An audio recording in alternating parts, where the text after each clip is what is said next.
बहुत पहले की बात है। शिवपुरा जंगल में बारिश का पानी जमीन तक पहुंचने में आधे घंटे का समय लग जाता था। उसी जंगल में रहती थी एक प्यारी सी लाली चिड़िया। वह बहुत ज्यादा घमंडी थी। अरे लाली बहन, किधर मटक मटक कर चली जा रही हो? आओ ना, पहले चाय पी लो। वह उस जंगल के सबसे पुराने बरगद के पेड़ पर रहती थी, जो एक बहुत विशाल वृक्ष था। अरे क्या समझा उस मीठे तोते ने मुझे? मैं उससे बोल दूंगी। मेरे जैसा यूनिक प्राणी इस दुनिया में दूसरा कोई है क्या? वो सोच रहा होगा, अगर मैं उससे बात कर लूंगी तो पूरा जंगल उसकी वाहवाही करेगा। लाली एक खुशमिजाज लेकिन घमंडी चिड़िया थी। उसे घूमना बहुत पसंद था, लेकिन वह कभी किसी की मदद नहीं करती थी। अरे लाली बहन, ये आम उठाने में मेरी मदद कर दो। चल हट काली कवि, तुम्हें अक्ल नहीं है क्या? देख नहीं रही, मैं अभी अभी नहा कर आई हूँ और मैं तुम्हारी मदद करूँ उस दाग वाले आम को उठाने में? उसे अकेले रहना पसंद था। अपने जीवन में वह किसी और का आना बिल्कुल पसंद नहीं करती थी, और शायद यही बात उसके जीवन के दुख का सबसे बड़ा कारण बन गई। अरे वाह, बहुत दिनों बाद इतना मोटा, बड़ा और साफ सुथरा चिड़िया देखा है, और ऊपर से घमंडी भी है। इससे कोई बात नहीं करता, तभी तो ये आसानी से जाल में फंस जाएगी। कुछ दिनों तक एक चील उसी तरह लाली पर नजरें गड़ाए रहा, और फिर एक दिन उसने उस पर अचानक हमला कर दिया। लाली उस जंगल में मदद की तलाश में उड़ रही थी, तभी उसे काली कवि दिखाई पड़ी। अरे काली कवि बहन, मुझे बचा लो, वरना ये राक्षसी चील मुझे कच्चा चबा जाएगी। ओह माई महादेव, बड़ी मदद मांग रही है। देख नहीं रही, मैं अभी नहाकर आई हूँ। दाना चुगने और तले बचाने में लगी हूँ, और ऊपर से घमंडी को बचाने का पाप अपने सिर पर मार ला। हमसे नहीं हो पाएगा ये सब। जल्दी बचाओ काली बहन। लाली का क्रूर व्यवहार अब उसी पर भारी पड़ रहा था।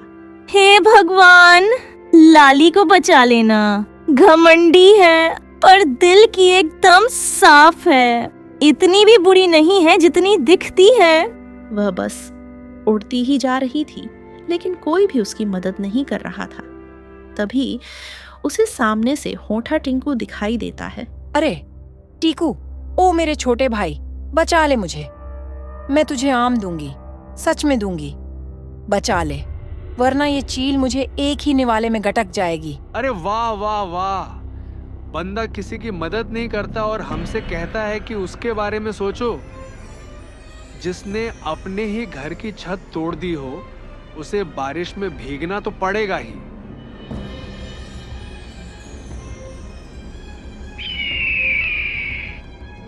भगवान शिव, आज आपसे बस एक चीज मांग रहा हूं। दुलाली बहन की आत्मा को शांति देना, और उसके घर का खाना मैं संभाल लूंगा। लाली अब बहुत ज्यादा थक चुकी थी। उसके पंखों में तेज दर्द हो रहा था।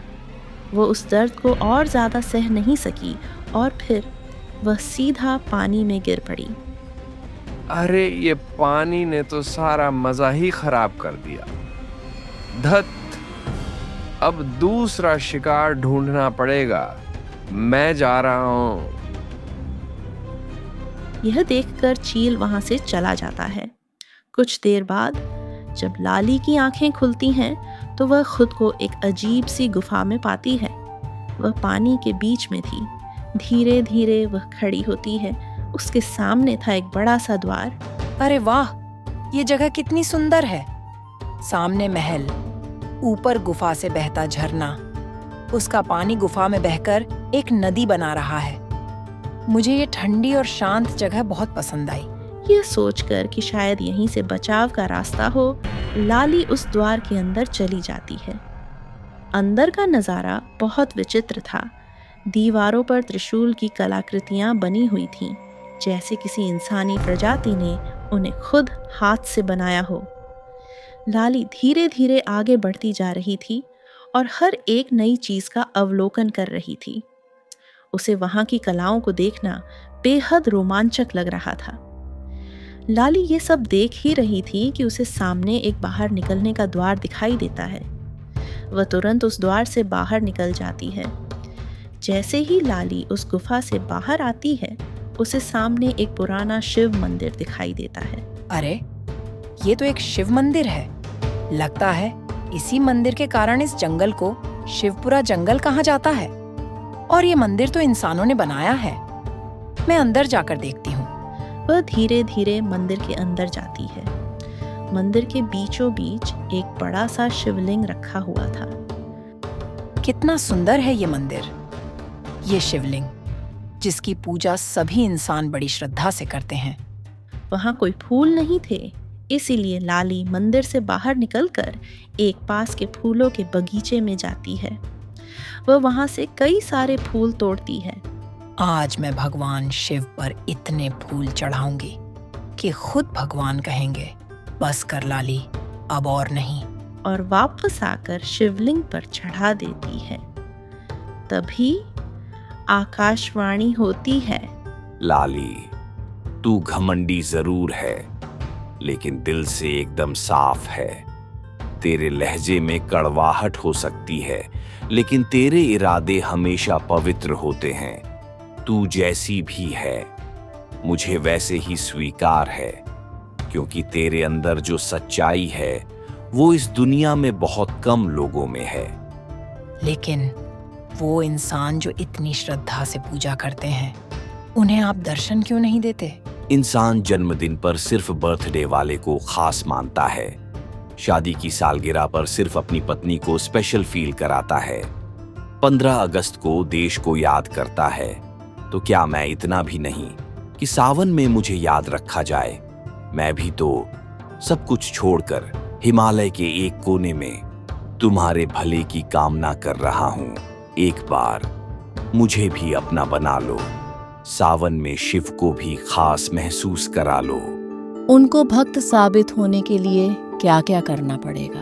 अगर तुम सच में मेरे सच्चे भक्त हो तो एक लाइक जरूर कर दो, सब्सक्राइब का घंटा भी बजा दो और इस वीडियो को 2 दोस्तों के साथ शेयर कर दो, क्योंकि भक्ति में सिर्फ मन से नहीं, कर्म से भी जुड़ना जरूरी है। दोस्तों, आप लाइक, सब्सक्राइब जरूर करना और इस वीडियो को 2 लोगों को शेयर भी कर देना, ताकि इस सावन में भगवान शिव आपको भी मेरी तरह दर्शन दें। आपके सामने 2 वीडियो हैं। इनमें से किसी एक को दबाकर आप देख सकते हैं। यह महादेव का आदेश है।